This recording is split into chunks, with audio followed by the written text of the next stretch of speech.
السلام عليكم. مثل ما وعدتكم بالفيديوهات السابقة انه راح اسوي لكم امتحان يحاكي الامتحان اللي الاصلي. راح انصحكم من خلال هاي الطريقة المحاكاة كيف تصرفون الامتحان الاصلي، والطريقة الامثل للاستفادة من الوقت، والنصائح الاهم اللي اخذتها من اصدقائي قبل الامتحان. طبعا لا تخافون، هذه الواجهة هي واجهة تشبه واجهة الامتحان، بس هي واجهة المحاكي اللي أنا حملتها على الجوجل درايف مالتي، واللي خليتها بالجروب، واللي أغلبكم هسه نزله، أغلب الأشخاص اللي يردون يمتحنون نزله من الدرايف مالتي. بالمناسبة هذه مو أول واجهة تطلع لكم بالامتحان، هذه مجرد واجهة الريدنج. قبلها أنتوا أول ما تقعدون على الحاسبة مدير القاعة الامتحانية راح واحد يصيحكم، يدخلكم على الغرفة على الحاسبة الرئيسية مالته، ياخذ لكم صورة بالكاميرا، بعدين يوزعها، يعني هو الكمبيوتر يوزعكم على الحاسبات. اوكي، فتلقي واحد من المراقبين يصيحك يقول لك تعال هذه صورتك طلعت على هذه الحاسبة، انت تيجي تقعد على الحاسبة وتدوس له كونفيرم، لانه راح تطلع صورتك واسمك والمعلومات تسجيل الامتحان.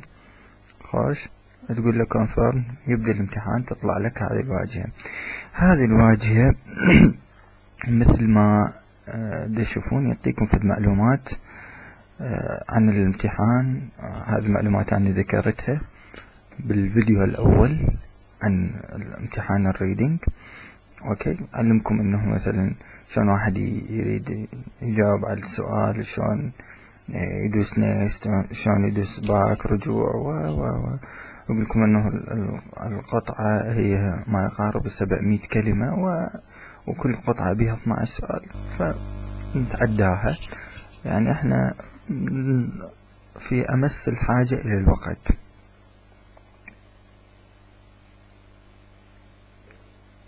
فندوس على الكونتينيو،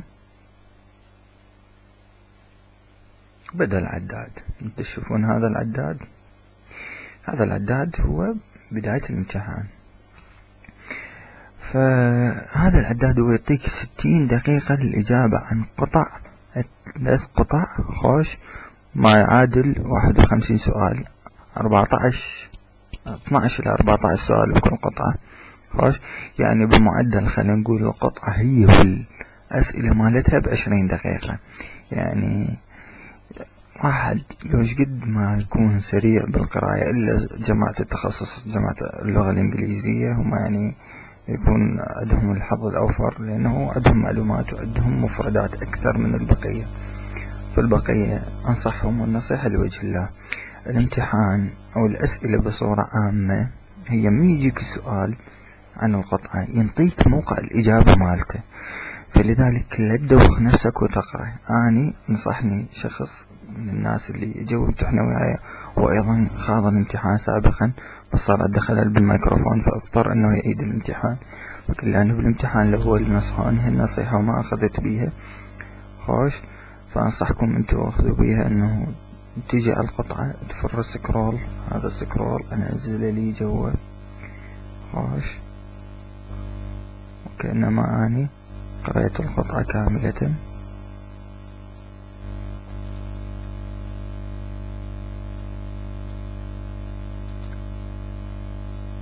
رأسا راح تطلع لي هاي الأوكي، أقول له return to passage. خوش، أدوس على كلمة continue، طلع لي السؤال. according to paragraph 1 which of the following is true about beowulf. فمثل ما تشوفون هو مؤشر لكم على هذا الباراجراف، تقرأ هذا الباراجراف. خوش، طبعا هو مؤشر، بالمناسبة مؤشر. هذا تشوفون الباراجراف 1 is marked with a row، يعني حتى اللي ما هذا يقرأ السؤال يوصل لهاي الجملة يقول لك يابا هذا الباراجراف الأول أقرأه. خوش، فنختار واحدة من الأجوبة، تقرأ القطعة. خوش، وتقرأ شنو هذا بيولف اللي هي قصيدة.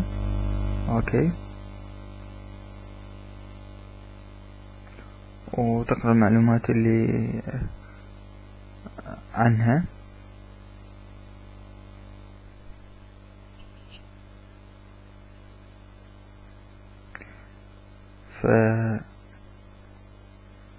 اختار واحد من الاختيارات، اقول له next.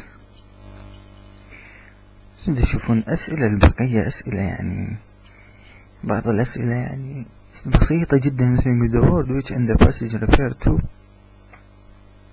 خوش ارجع على جملة although it was written by anonymous Englishman in Old English, the tale takes place in the part of Scandinavia from which عائد على اليمن، على اسكندنافيا. اختار اسكندنافيا next. ما يحتاج اقرأ الباسج كلها. خوش هنا مثلا ينطيك by the time of the Beowulf. العفو. Why does the author mention bog iron in the paragraph 2؟ هذا paragraph 2. خوش يعطيك فد مفردة bog iron، دور عليها وتختار فد اختيار وتمشي. انا راح اختار اختيارات عشوائية، لا تاخذون باختياراتي. خوش هذا السؤال يقول which of the sentences below best expresses the information in a highlighted statement in the passage, the other choices. المهم يقول هذه الشغلات المظللة عندنا هنا بالقطعة شنو من الاختيارات يعني يوصفها بشكل أمثل. by the time of the Beowulf poet Anglo-Saxon society in England was neither primitive nor uncultured. فيقول المجتمع الأنجلو ساكسوني خوش كان في العهد اللي كانت هذه القصيدة موجودة، كان لا فد مجتمع بدائي، لم يكن مجتمع بدائيا ولم يكن مجتمعا غير مثقف، يعني على العكس، يعني هو كان مجتمع متطور وراقي ومثقف.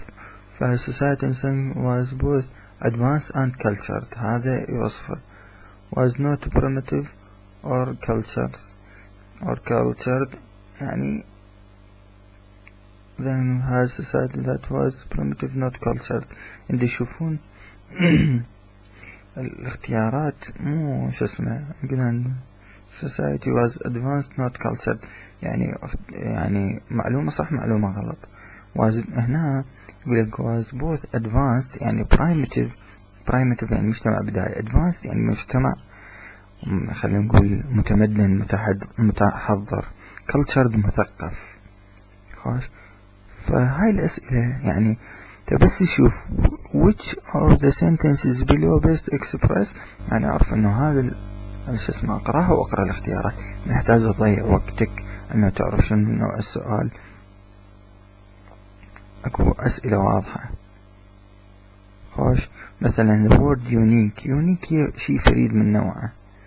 خوش old ما يوصفها، rare نادر، perfect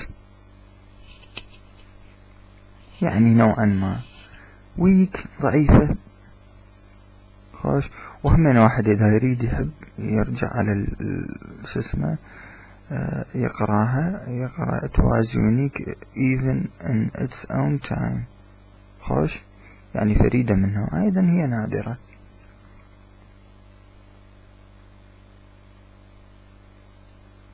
طبعا يقول لك هنا according to paragraph 4، هذا مأشر لك على الباراجراف 4. خوش تقراها تستنبط من عندها المعلومة. فأنت بهالوقت هذا شوف أنا هسه عندي 6 أسئلة. خوش من مجموع طبعا المجموع الكلي 39 سؤال. اوكي بالامتحان أنا من الامتحانات كانت 51 سؤال، فأنا حاليا 6 أسئلة ب8 دقائق، يعني أقدر أكمل إن شاء الله 12 سؤال خوش في 16 دقيقة، اللي أقل من الوقت المطلوب من عندي لإكمال اسمه قراءة الإجابة. يعني احنا مثل ما قلنا إذا كانت عندنا 3 قطع، فإذا نقسم الوقت مالتنا إلى 3 تعرفون ساعة تقسمها إلى 3 يعني تطلع 20 دقيقة. في حين أني من استخدمت هذه الطريقة أنه مباشرة أجاوب على الأسئلة، لأن أنا اختصرت على نفس الوقت واستفاديت من عنده القراءة، لأنه القراءة السريعة بالبداية ما راح أتجمع من عندها شيء. صراحة لقيت مفردات بالامتحان أول مرة أشوفها يعني، وتعجبت يعني قد أنا قارئ وعندي معلومات من قواميس وعندي معلومات من الحياة العامة ومن تخصصي. يعني تخصصي دراستنا كلها باللغة الإنجليزية، بس يعني صراحة مفردات أول مرة أشوفها وأول مرة أسمع بيها. فإذا كان ما أريد أخوفكم امتحان، اللي يتبع هالطريقة يقدر يستفاد من الوقت. بالمناسبة مو مشكلة انه تشوف مفردة انت ما تعرفها ولا سامع بيها ولا شايفها اصلا. المشكلة انه ما تفهم السياق العام. يعني انت هذا الباراجراف اللي قدامك لازم تفهم الفكرة العامة المطروحة بيها. مو مشكلة انه انت ما تعرف الفايكنج انفستمنت، ما تعرف انفينشنز، ما تعرف. المشكلة انه لازم تعرف فكرة عامة عن هذا الجزء من القطعة ككل، خوش، بحيث تقدر تجاوب تختار الاختيار الامثل. بالمناسبة لا تحاول انه تختار فد شي يشبه الكلمات اللي موجودة. نادرا ما يجيب لك فد جملة مستقطعة من النص، يجيب لك عبارات مرادفة. خوش، طبعا هم راح اختار فد اختيار عشوائي وامشي على مود اشوفكم بقية الانواع من الاسئلة. خوش، هنا مثلا يقول لك عن هذه القصيدة بيوف، يقول لك هم بالباراجراف الرابع يقول لك وين تم اكتشافها لأول مرة. فتم اكتشافها لأول مرة بالقرن التاسع. next. مهم اعتباطيا. خوش، هنا مثلا نقول لك هذه الوورد apparently موجودة بالباراجراف 5، شنو يعني بيها؟ أنا راح اختار اختيار عشوائي وامشي، انتو لازم تقرون تختارون.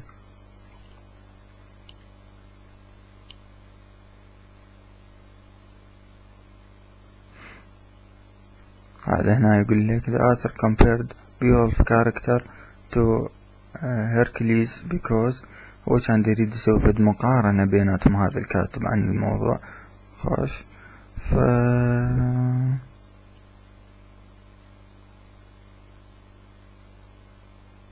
يمكن they lived at about the same time. نمشي على السؤال اللي بعده. هذا الأسئلة طبعا هاي الأسئلة متكررة بكثرة، يعني دائما تجي هاي الأسئلة ما معنى وهاي الكلمة مثلا the word accepts and the passage is close to meaning accept، يعني بس ما تشوفون فاهمين يعني تكتسب accept a mature application of transitory nature of human life. يعني هي اكتسبت. خوش، نقول يعني قول demonstrate يعني مثل مو اكتسبت وإنما يعني وضحت أو عنت. المهم reject refuse متشابهات، يعني ما يحتاج واحد يفكر ويرجع للقطعة أصلا في بعض الأسئلة. هنا نجي لهذا السؤال يقول لك عندك العبارة هذه moreover they disagree as to whether this Beowulf is a copy of an earlier manuscript. يقول لك يابا قدامك هذني الأربع مربعات اللي تشوفون بالنص. خوش، هذه العبارة وين أفضل مكان إلها بالنص؟ طبعا بعد القراءة والتمحيص أنت راح تعرف المكان الأمثل إلها. خوش،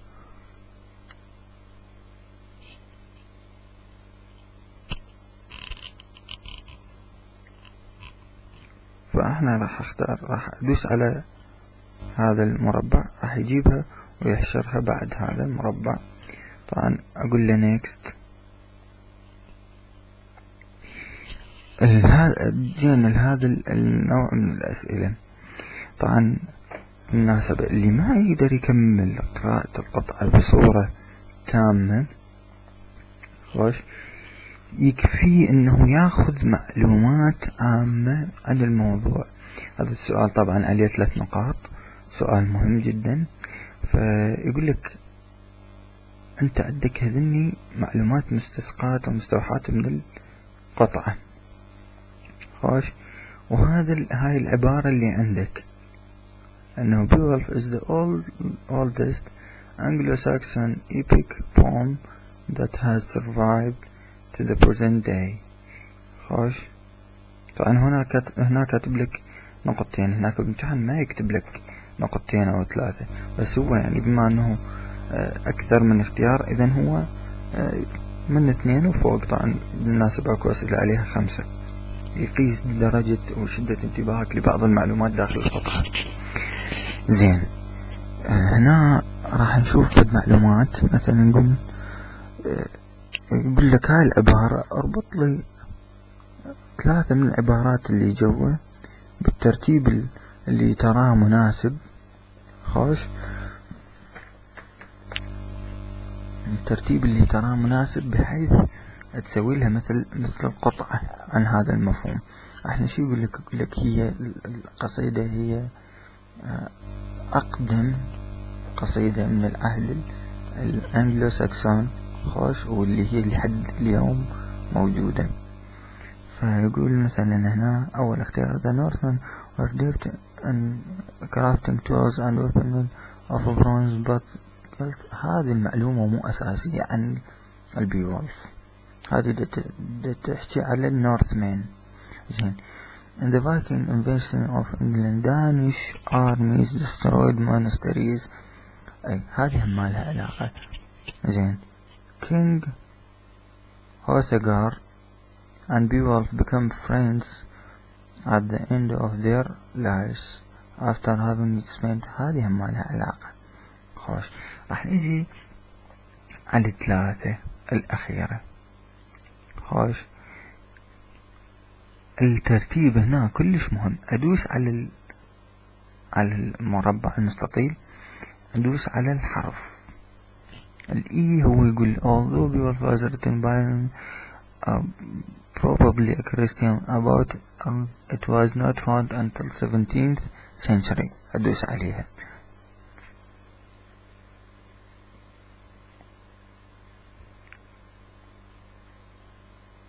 زين، بالنسبة للاختيار Beowulf is still interesting because it has engaged characters. هذه موجودة يعني مثل خلينا نقول في الاستنتاجية عن القطعة.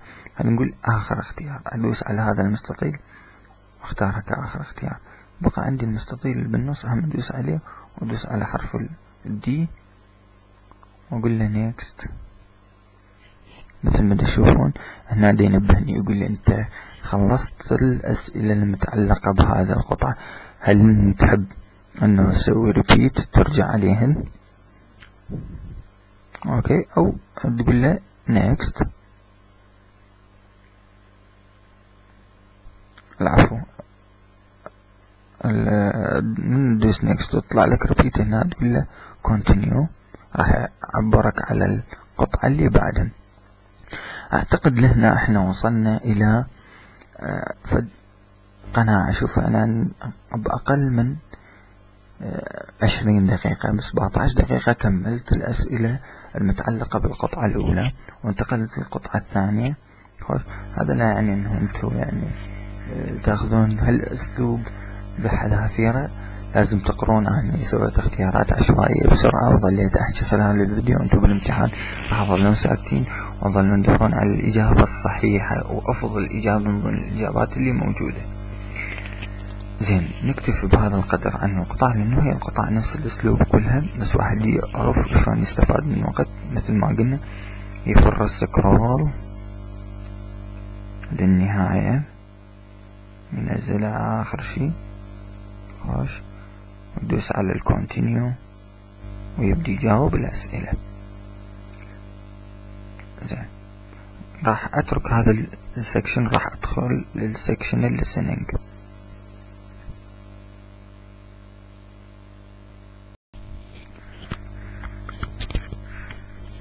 جزء الليسننج مثل ما تشوفون يبدي لكم السكشن هذا بهذه الصورة. يقول انه انت لازم تخلي السماعات على ذانك، تخلي الميكروفون، طبعا الميكروفون تنزل تخليه امامك.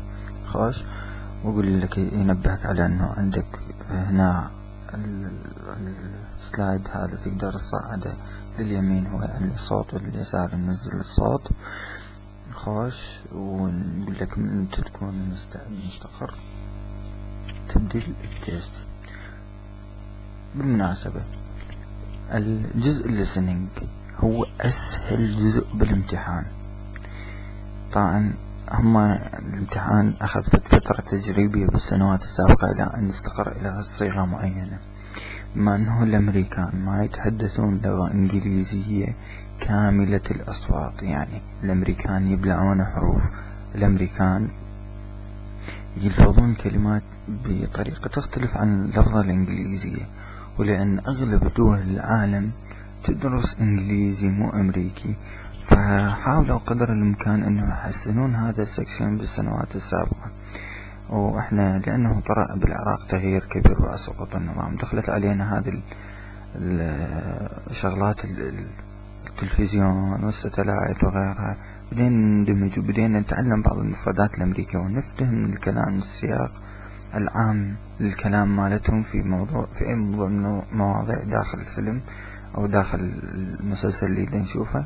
لذلك صار عندنا في الباك جراوند. بالمقابل هم قاموا يسوون التيست هذا بحيث أنه الحكي يكون واضح وبطيء يحشون، ويكون عن مواضيع سهلة سلسة، ما يتطرق إلى مواضيع صعبة أو مواضيع ما مفهومة. صحيح هو يطرح مواضيع علمية في بعض المقاطع مع الامتحان، تيجي محاضرة في بعض المقاطع، تجي محاورة بين شخصين، بعض المقاطع تجيك يعني محاضرة تفاعلية، أستاذ يشرح ويسأل الطلاب والطلاب يجاوبون. خوش، ويسألك أسئلة عن اللي دار بالمحاضرة والأسئلة اللي طرحها الأستاذ والأجوبة المتوقعة. خوش، أكو تنهدات بالكلام، يعني مثل الأستاذ يقول ويل يسألك عليها، مثل الأستاذ يقول of course، يعني يقول لك ماذا يقصد بالof course هذه، يرجع لك إياها الجملة. طبعا بالأسئلة الحلو أنه يسألك عن مثلا فد موضوع، فد سؤالين ثلاثة عن فد شغلة معينة، بعدين يطلع لك فد مقطع صوتي يقول لك هذا المقطع ضمن المحاورة ايش كان يعني البروفيسور الأستاذ، أو ايش كان يعني الطالب، أو ايش كان يعني الشخص الآخر. فسياق السكشن هذا جدا سهل وجدا حلو، وأكثر سكشن واحد يقدر يجيب بيه درجة ويعلي درجة التوفل ما تبيه. وجزء الليسننج حلو، المواضيع المطروحة حلوة. خوش، يعني حتى المحاورة مثلا يخليها محاورة بين شخصين، بين أستاذ وطالب جاي يراجع بالمكتب، أو بين أستاذ وبين طلاب اثنين حول فد شغلة معينة. خوش، فشغلات حلوة. يعني حتى اكو بعض الملاحظات تفيدك. يعني واحد من المحاورات اللي سمعتها بالامتحان كانت عن السياسة المتبعة في الجامعات والمعاهد الأمريكية تجاه الطلاب العرب المسلمين. وأكو بعض الشغلات يعني اللي تتعلق بالشرق، أنه لازم يحترموا الثقافات والعادات والتقاليد. يعني يكون في شغلة فد نظرة حضارية عن الموضوع. المهم ما أريد أطول عليكم، نبدي التيست. ندوس على دوكمنت كونتينيو. تفضلوا اسمعوا هذه النصائح.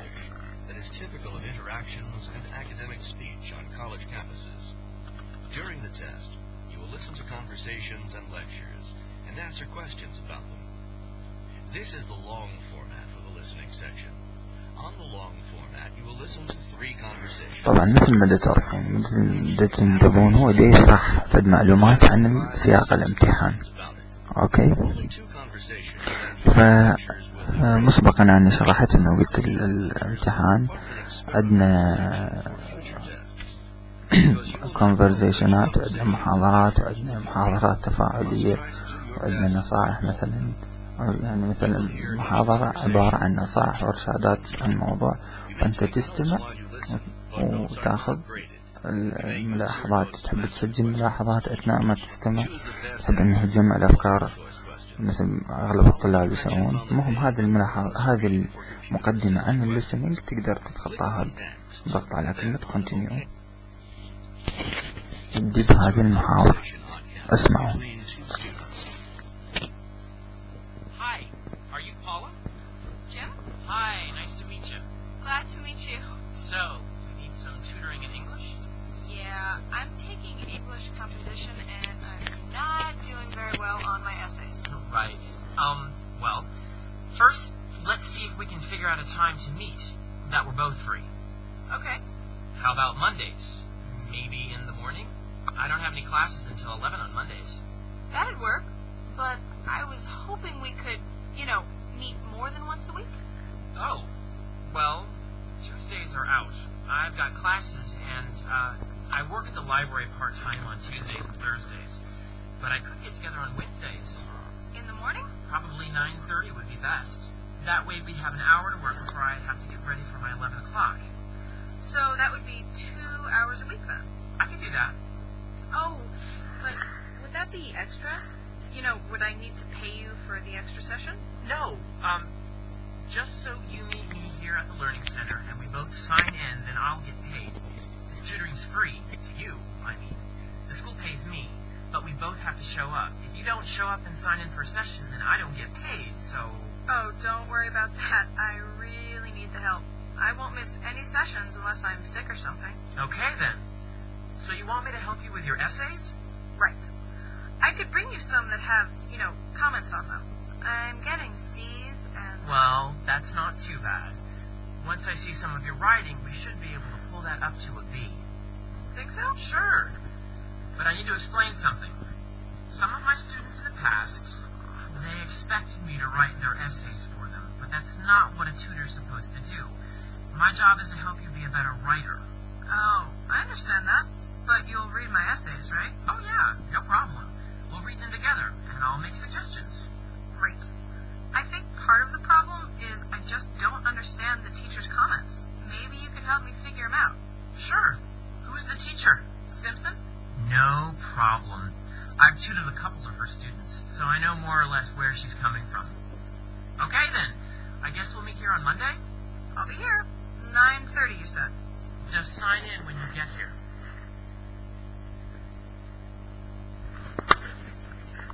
1. What does the woman need? اللي تشوفون يعطيك السؤال، يعطيك مدة زمنية للامتحان كلها اللي هي 34 دقيقة. خوش. فهي البنية شو تريد واحد يساعدها بالمحاضرات مالتها.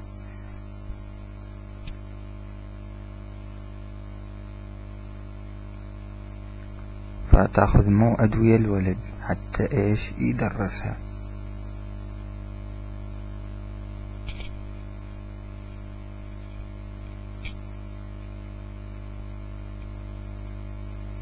Listen again to part of the conversation and then answer the following question. Oh, but would that be extra? Would I need to pay you for the extra session? 2. Why does the woman say this? Oh, but would that be extra? بس ما تشوفون هي يعني يعيد لك المقطع. هذا الحلو بالموضوع. فأنت يعيد لك المقطع تتوضح عندك الفكرة وتوضح عندك الاختيار.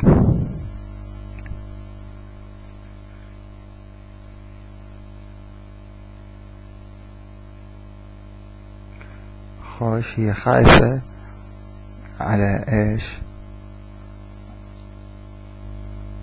يعني على مود خدمات هذا الشخص، أو يعني أنه راح يدفع أكثر، يمكن الاختيار الأمثل يكون على شو اسمه الاختيار بي. next ولا أوكي. 3. Why is the man concerned about the woman's attendance? مثل بدي تشوفون السؤال واضح.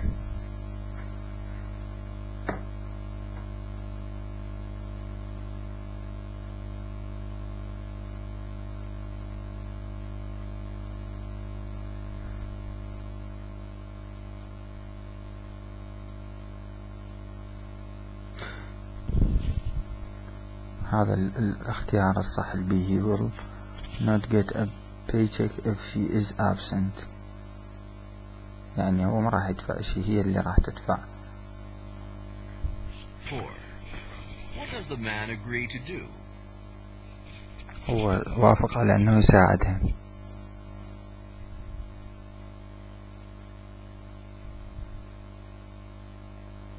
خوش أنا مدة تحسن إيش طريقة الكتابة مالتها.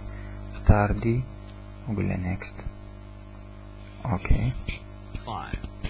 What does the man imply about the woman's teacher? هو قال أنه أنا أعرف هذه المدرسة.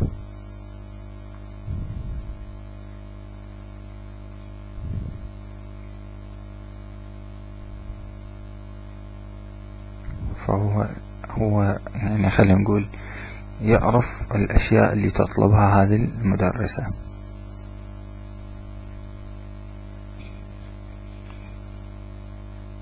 Listen to part of a lecture in a geology class. Okay, today we're going to discuss the 4 major types of drainage patterns. I trust you've already read the chapter, so you'll recall that a drainage pattern is the arrangement of channels that carry water in an area. And these patterns can be very distinctive since they're determined by the climate, topography, and the composition of the rock that underlies the formations. So consequently, we can see that a drainage pattern is really a good visual summary of the characteristics of a particular region, both geologically and climatically. In other words, when we look at drainage patterns, we can draw conclusions about the structural formation and relief of the land as well as the climate. Now, all drainage systems are composed of an interconnected network of streams, and when we view them together, they form a distinctive pattern. Although there are at least 7 identifiable kinds of drainage patterns, for our purposes we're going to limit our study to the 4 major types.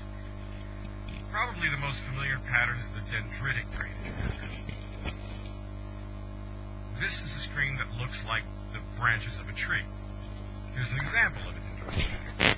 As you can see, it's similar to many systems in nature. In addition to the structure of a tree, it also resembles the human circulation system. This is a very efficient drainage system because the overall length of any one branch is fairly short, and there are many branches, so that allows the water to flow quickly and efficiently from the source or sources. Okay, let's look at the next example. This drainage pattern is referred to as a radial pattern.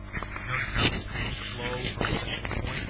This is usually a high mountain or a volcano. It kind of looks like the spokes that radiate out from the hub of a wheel. When we see a radial pattern, we know that the area has experienced uplift and that the direction of the drainage is down the slopes of a relatively isolated central point. Going back to the dendritic for a moment, the pattern's determined by the direction of the slope of the land, but the streams flow in more or less the same direction, and so it's unlike the radial that had multiple directions that flowed from the highest point. Now this pattern is very different from either the dendritic or the radial. This is called a rectangular pattern, and I think you can see why. Just look at all of those right angle turns. The rectangle pattern is typical of a landscape that's been formed by fractured joints and faults, and because this broken rock is eroded more easily than unbroken rock, stream beds are carved along the jointed bedrock. Finally, we have the trellis pattern, and here in this example you can see quite clearly how the tributaries of an almost parallel structure drain into valleys and form the appearance of a garden trellis. This This pattern forms in areas where there are alternating bands of variable resistance. And by that, I mean that the bands of rock that are very strong and resistant to erosion alternate with bands of rock that are weak and easily eroded. This often happens when a horizontal plane folds and outcroppings appear. So, as I said, as a whole, these patterns are dictated by the structure and relief of the land. The kinds of rocks on which the streams are developed, the structural pattern of the folds, faults, and uplift will usually determine a drainage system.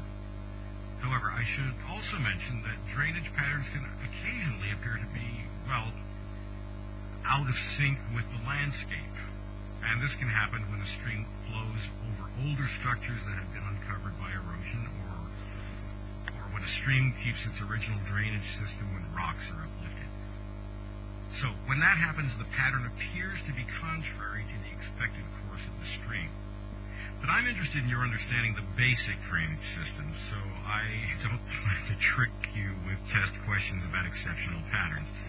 But I expect you to know that exceptions to the patterns can occur when geological events influence them.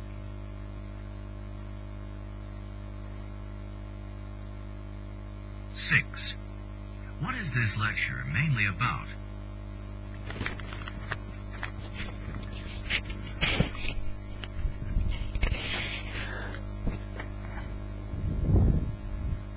طبعا مثل ما تشوفون انه سوف مقارنة داخل المحاضرة عن الدرينج سيستم، فاختار البي comparison of different types of drainage systems. Okay. Listen to part of the lecture and then answer the following question. Okay, today we're going to discuss the four major types of drainage patterns. I trust you've already read the chapter, so you'll recall that a drainage pattern is the arrangement of channels that carry water in an area. 7. Why does the professor say this? I trust you've already read the chapter, so you'll recall that a drainage pattern is the arrangement of channels that carry water in an area.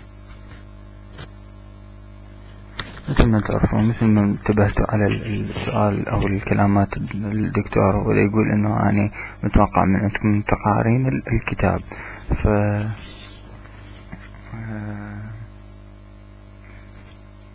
مثل ما تشوفون to indicate that he expects the students to read the text books.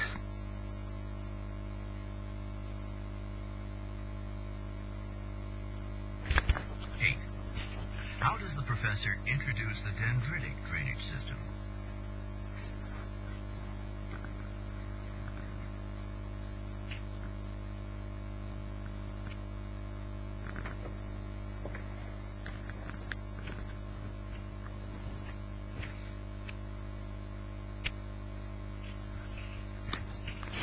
طبعا الدندريتك drainage system هو وصف على انه وكأنما قمة بركان او جبل. فمثل ما by drawing conclusion about the climate in the area، يعني المرتفع في المنطقة. 9. Why does the professor mention the spokes of a wheel?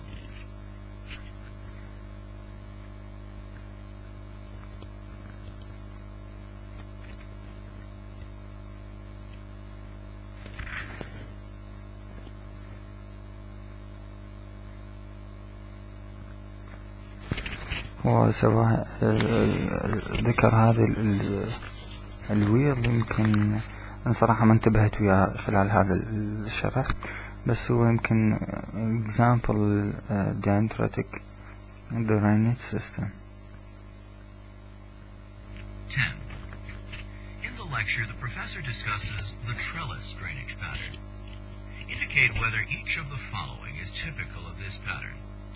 Click in the correct box for each phrase. مثل ما تشوفون هو يقول اختار الإجابة اللي تعتقدها صائبة، اللي متعلقة بالتريلس باترن. خوش التريلس باترن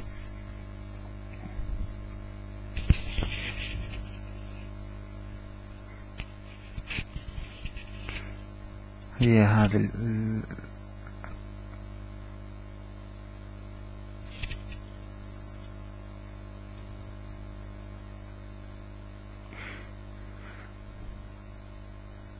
هي متوازية. أول إجابتين، الباقي اتركهم. Listen again. Then answer the following question. So I don't like to trick you with test questions about exceptional patterns. 11. What does the professor imply when he says this? So I don't like to trick you with test questions about exceptional patterns.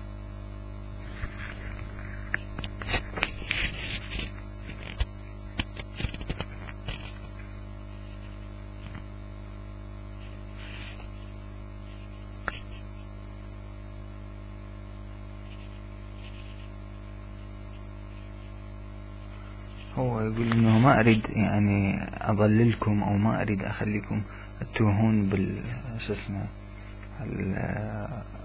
الانظمة الاخرى، بس انا اريد اطرح يعني اللي موجود بالمحاضرة.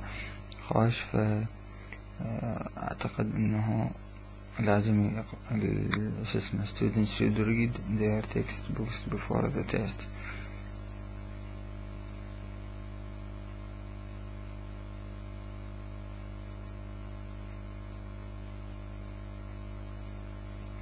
لهنا نكتفي بهذا القدر. اوكي، لانه هذه كلها محاضرات. اعتقد اسلوب الامتحان واضح، واعتقد الطريقة اللي تحدث بها البروفيسور والمحاورة الاولى كانت واضحة، والمحاضرة ايضا كانت واضحة، فلذلك ماكو شي صعب.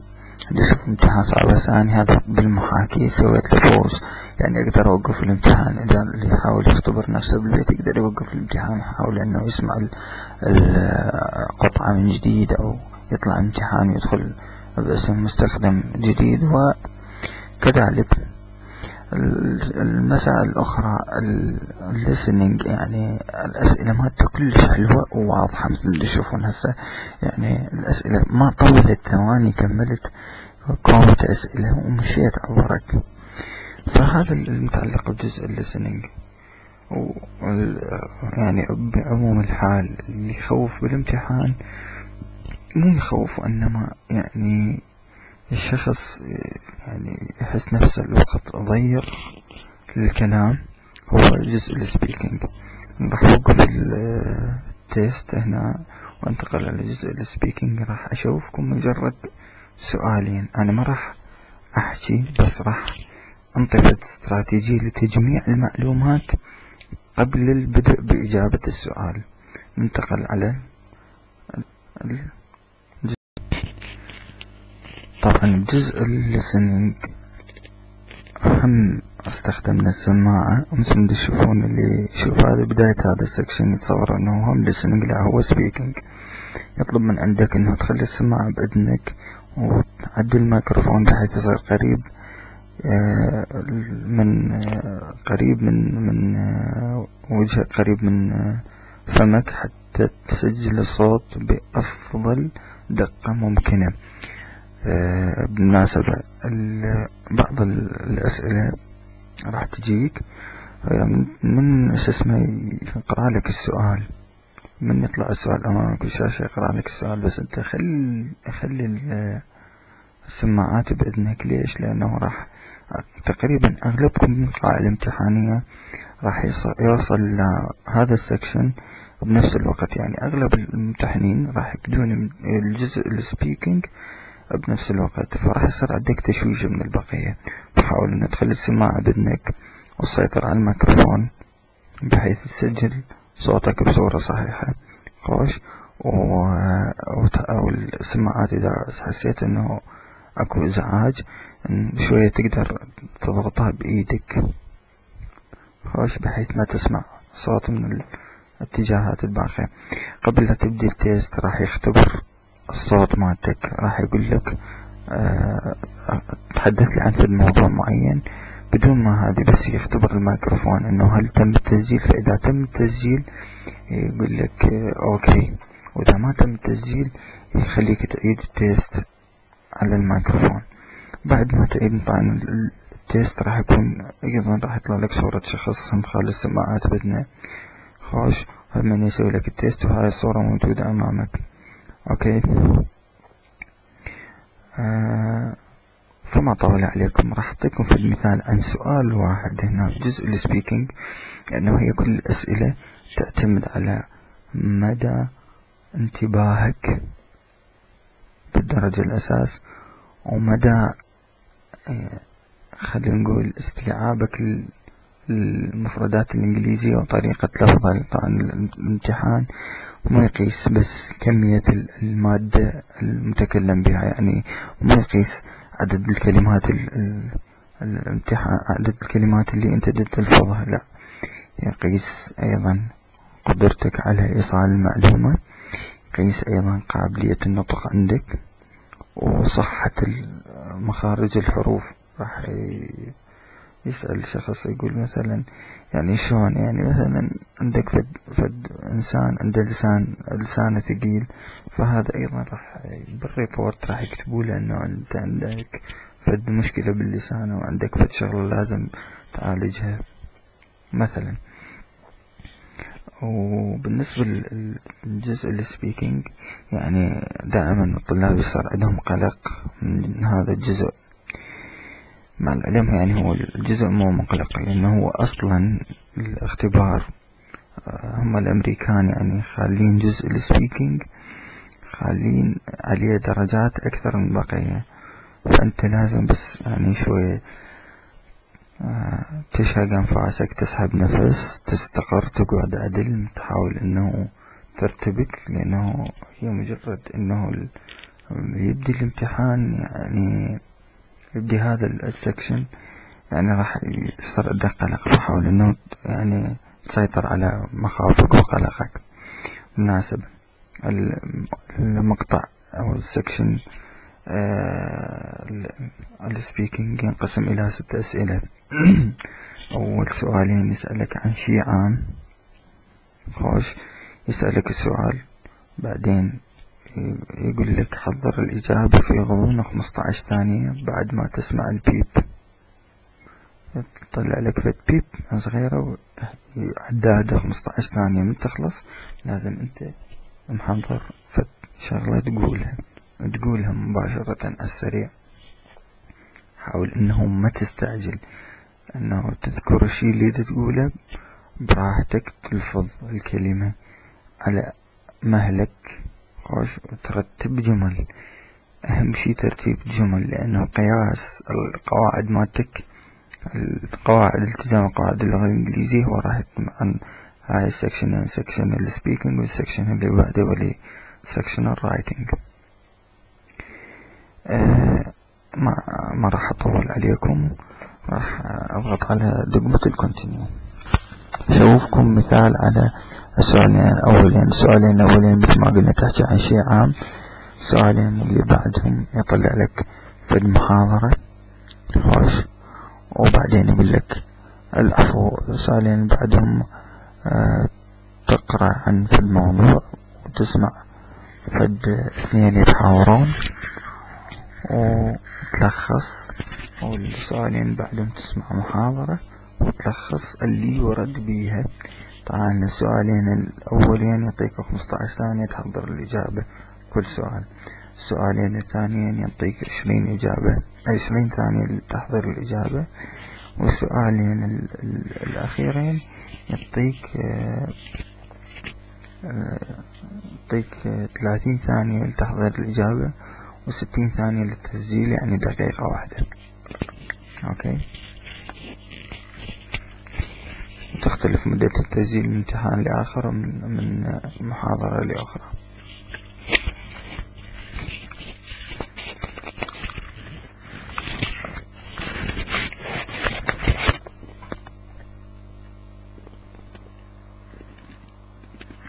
Model Test 1. Speaking section. ملاحظات راح أتجاوزها. Your ability. Number 1. Listen for a question about a familiar topic. After you hear the question, you have 15 seconds to prepare and 45 seconds to record your answer. Describe an ideal marriage partner. What qualities do you think are most important for a husband or wife? Use specific reasons and details to explain your choices. Please prepare your answer after the beep. ما هي المواصفات لشريك الحياة المناسب؟ خوش، كيف تقيم الرجل أو المرأة اللي يكون يعني شريك حياة الآخر؟ خوش، انطي مثال، يعني حاول أن تذكر فد مثال السريع. Please begin speaking after the beep. مطينا 40 ثانية مثل ما تشوفون، فلازم خلال 15 ثانية الأولى تشهق أنفاسك، تعدل نفسك ايش قد ما تقدر. يعني هو إنسان ما يقدر يسيطر على قلقه، بس حاول بقدر الأمكن أنه تحافظ على رباطة جأشك. 40 ثانية كافية جدا للكلام، حتى لو كنت ما مستعد، لو تحضر لك فد عبارتين معينات حاول أنه تطولهم على قد 40 ثانية. أوكي،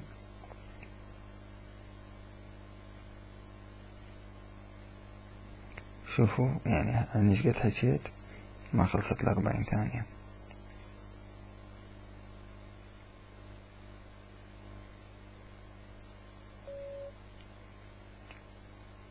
طبعا هنا لأنه احنا بدنا نستخدم المحاكي، يقول لك ترد تعيد تسجل مرة الأخ، راح أقول له يس. Number 2. Listen for a question that asks your opinion about a familiar topic. After you hear the question, you have 15 seconds to راح prepare. أعبر هذا and السؤال. Number 3. Read a short passage and listen to a talk on the same topic. Then listen for a question about them. After you hear the question, you have 30 seconds to prepare and 60 seconds to record your answer. A new meal plan is being offered by the college. Read the plan in your college newsletter. 45 seconds to complete it. Please begin reading now.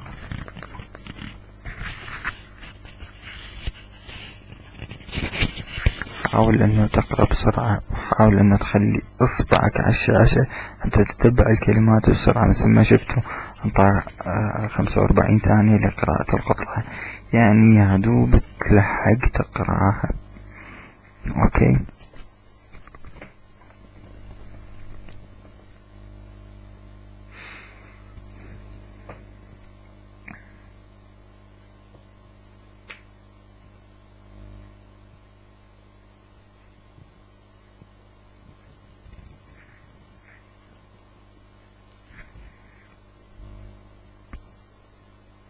اسمع المحاضرة بعد ما يخلص العد.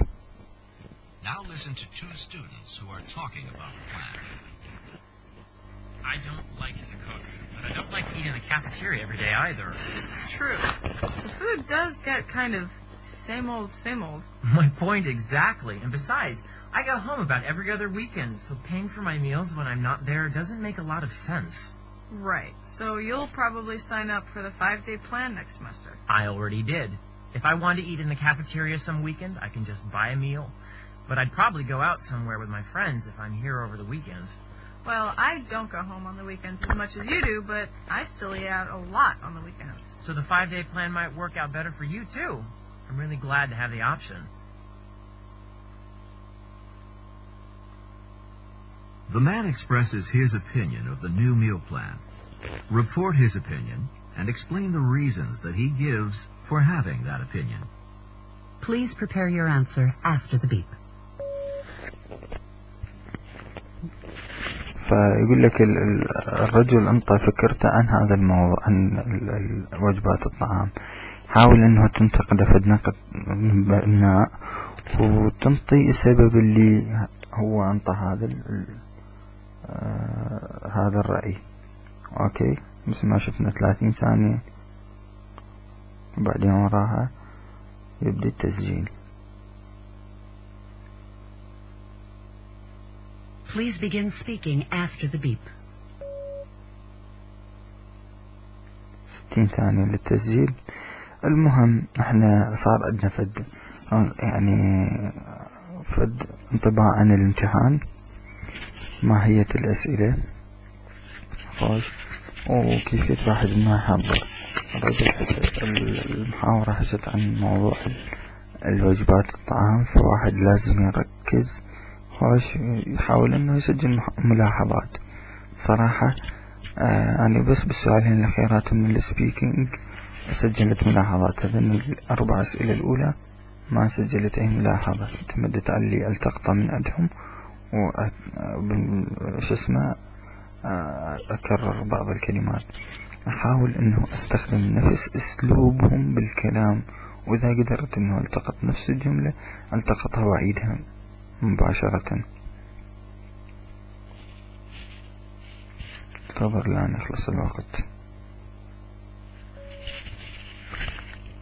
راح أقول له يس. Number 4. Read راح a short. أطلق. Number 5. Listen to a short conversation. Then listen for a question about it. After you hear the question, you have 20 seconds to prepare and 60 seconds to record your answer. Now listen to a conversation between a student and his friend. So what time should we pick you up on Friday? Can you be ready by noon, or do you need another hour or so?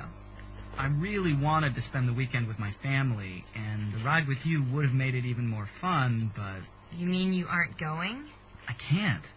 I'm not doing too well in my economics class, and I have a lecture Friday afternoon. I don't think I should miss it. Well, why don't you borrow the notes from someone? Isn't your roommate in that class? Yeah, he is, but I've already asked to borrow his notes once this semester. He didn't seem to mind, though. Well, there you are. Unless you want to go to class on Thursday. I'm fairly sure that Dr. Collins teaches the same class Thursday night. Really? She probably wouldn't mind if I sat in on the Thursday class, but I wonder if she'll give the same lecture. You know, maybe they're 1 week behind or 1 week ahead of us. I suppose that's possible, but it would be easy enough to find out. You could just tell her that you'd like to attend the Thursday session this week because you need to go out of town. Then you can ride home with us. If there's a problem, you can still borrow your roommate's notes on Sunday when we get back. Describe the man's problem and the two suggestions that his friend makes about how to handle it. What do you think the man should do, and why? Please prepare your answer after the beep. واحد لازم ينتبه المقترحات اللي انطتها البنية للولد حتى يشوف يا هو اللي الولد يفضله ويطرحه كحل بالنسبة يعني كإجابة بالنسبة لهذا السؤال. أعتقد هذا السكشن واضح. أحبذ أنه أنتقل السكشن اللي بعده. أوكي، بس واحد يحافظ على هدوءه، حاول أنه لا يعلي صوته، لأنه من يعلي صوته راح يأثر على أقرانه. واجهت نفذ مشكلة لشخص يعني الله يجازي خير ظل يصيح بالقاعة الامتحانية، فأرجو أنه من عندكم لا تشوشون على اللي بصفكم. صراحة أنا قاعد في القاعة الامتحانية ما أمدح بنفسي، بس اللي بصف الامتحان قالوا إحنا أصلا ما عبالنا أنه أنت سويت السبيكينج سيكشن، لأنه كنت دا أحكي كلش على كيفي وبهدوء. طبعا بالمناسبة لا تخافون، أغلبنا يمتمت، فواحد نجاوب السؤال لازم يعني يتلكأ. ماكو شخص عنده قابلية أنه يحكي، حتى خريجين اللغة الإنجليزية لازم يصيرون فترة يعني يتنهدون بيها يوقفون، فشغلة عادية. هو اختبار لقياس قدراتك لا أكثر ولا أقل، تقدر تتحضر بصورة أمثل إن شاء الله خير. Number 6. Listen to part of a talk. Then listen. نجي على الجزء الأخير من الامتحان وهو الرايتنج. مثل ما تشوفون هو أيضا نطلب من عندك أنه تخلي السماعات لأنه راح تستمع المحاضرة. خوش، الرايتنج ينقسم إلى كتابة قطعتين. القطعة الأولى راح تقرأ باراجراف معين يمتلك طبعا دقيقتين أو 3 دقائق لقراءته، وتسمع محاضرة على نفس الموضوع. أيضا يعني راح تكون هذه المحاضرة ناقدة للقطعة، فأنت تقرأ القطعة لازم تجمع من عندها مجموعة أفكار، وتقرأ أو تسمع المحاضرة لازم أيضا تجمع بعض النقد لتلك الأفكار اللي جت بالقطعة، فلازم تجمع الأفكار من الطرفين، تعرف شلون ترتبهن. أوكي، ما طول عليكم، ندخل للامتحان. شوفون السياق.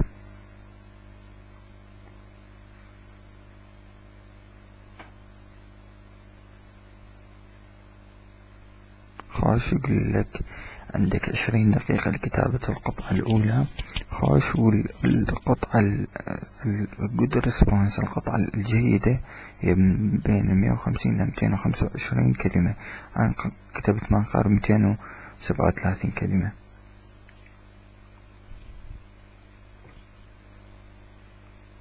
شوفوا بدأ العداد مال، ولو هو العداد يمكن هنا ما راح يشتغل، لأن هذا الجزء تجريبي من لا والله اشتغل. طبعا 3 دقائق لقراءة القطعة. هاي القطعة مثل ما تشوفوها. خوش، بعد القطعة راح تبدي محاضرة عن الموضوع، نفس الموضوع.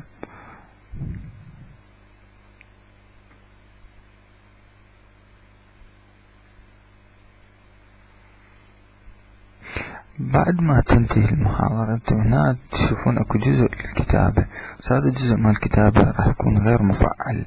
لازم واحد يقرأ القطعة كلها، ياخذ من عندها معلومات، اوكي، وبعدين وراها يستمع للمحاضرة المتعلقة بالخصوص، ويرجع إلى جزء الكتابة. راح يتفعل عند جزء الكتابة والقطعة راح تظل يمه. أغلب الطلاب شو يسوي؟ يحاول يسوي كوبي بيست. طبعا بالمناسبة الكنترول كيز بالكيبورد مثل كنترول سي، كنترول في، هذا مال كنترول سي كوبي، كنترول في بيست ما تشتغل. الكوبي والبيست عندك هنا بهذا المكان، مثلا هاي كلمة كوبي، ما تقدر تسوي نسخ من هذه القطعة، لا، انت راح تكتب وخلال النص مالتك تأشر اي شيء تريد تأشره بالماوس. خوش، وتسوي له كوبي عن طريق هذه الدقمة. فلذلك نحاول انه تستفادون من الكوبي والكات اللي موجودة. وحاولوا انه تعودوا نفسكم تطبعون على كيبورد قديم مال حاسب الديسكتوب، لان هو الحاسبات اللي موجودة بالمراكز الامتحانية كلها حاسبات ديسكتوب. اوكي،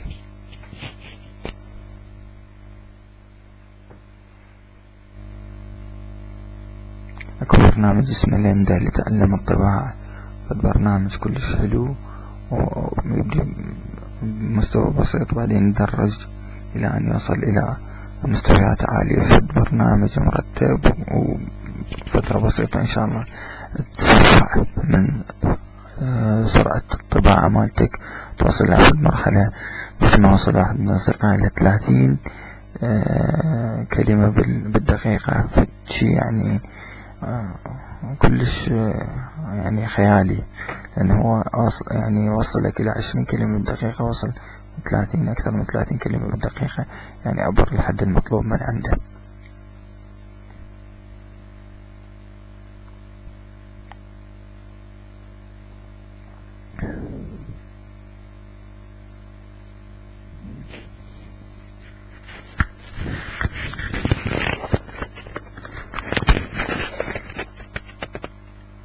Now listen to a lecture on the same topic as the passage that you have just read. So, what are the problems associated with the graded school system?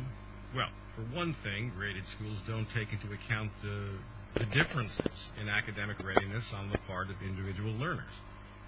And by that I mean that some 6-year-olds are simply not socially, mentally, or even physically mature enough to begin school.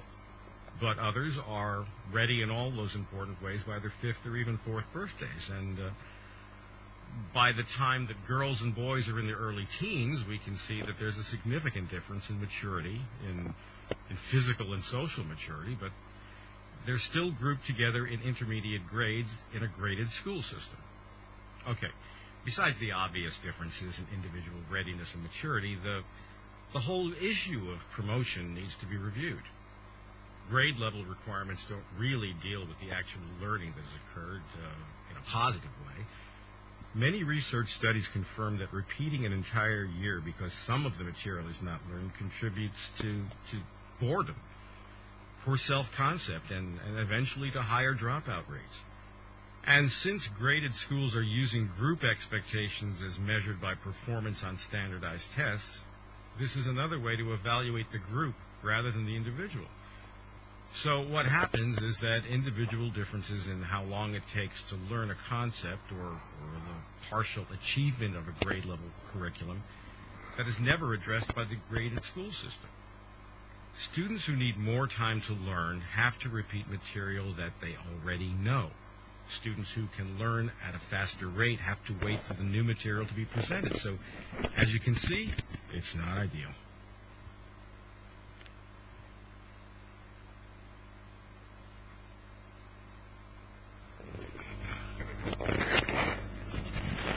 بس لما تشوفون السؤال هنا يقول لك summarize the main points in the lecture, explain how they cast doubt on the ideas and the reading passage.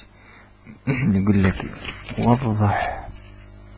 وضح النقاط المهمة بالمحاضرة اللي ألقاها هذا البروفيسور، خوش، وتحاول أن تربطها بالمعلومات اللي استسقيتها من الريدنج باسج، هذا الريدنج باسج اللي أمامك.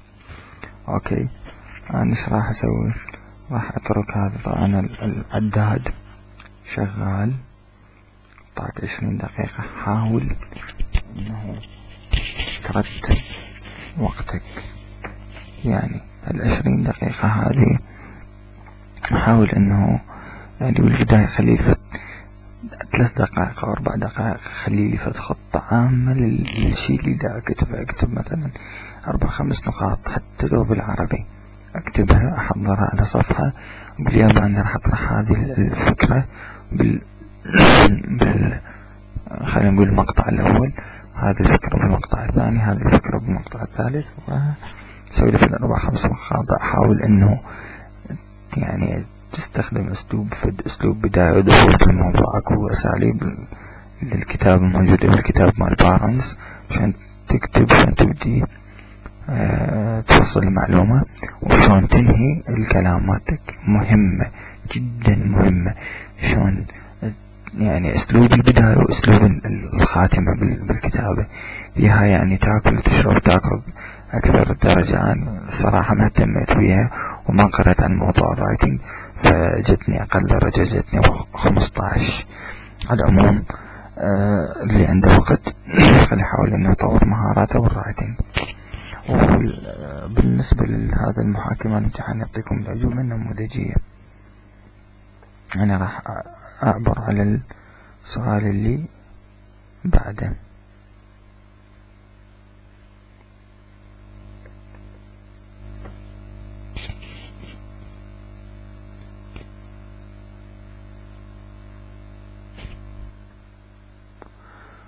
خلاص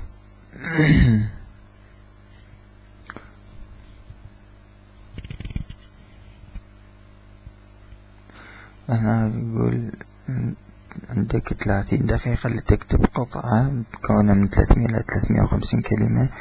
وهذا السؤال يقول leaders like John Kennedy and Martin Luther King have made important contributions to the people of the United States. Name another world leader you think is important. Give specific reasons for your choice.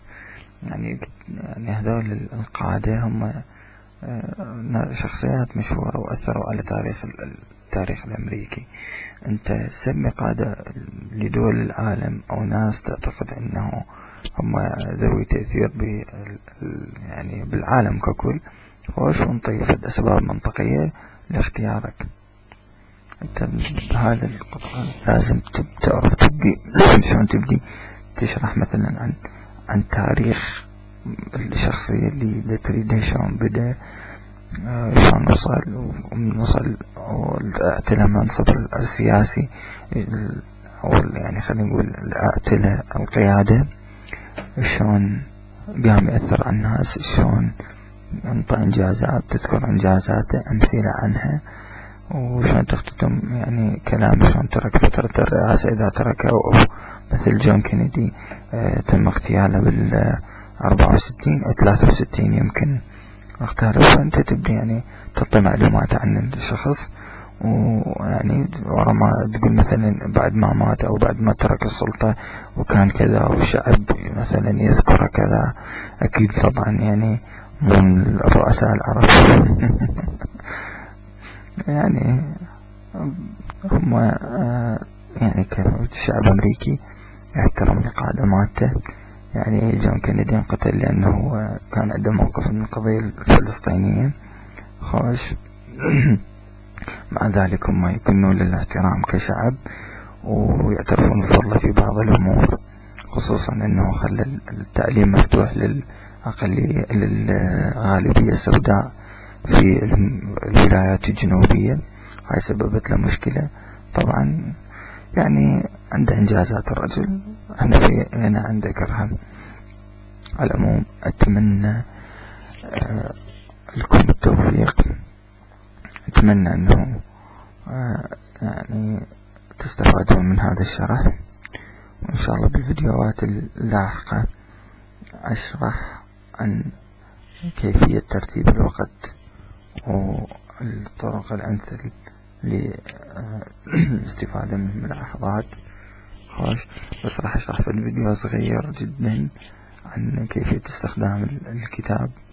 خوش، وإن شاء الله إن شاء الله نتواصل، وهذا آخر عهدي وياكم. إن شاء الله ننطي مجموعة أخرى من الفيديوهات تتعلق عن الموضوع، وأشكر حسن متابعتكم للفيديو. السلام عليكم ورحمة الله وبركاته.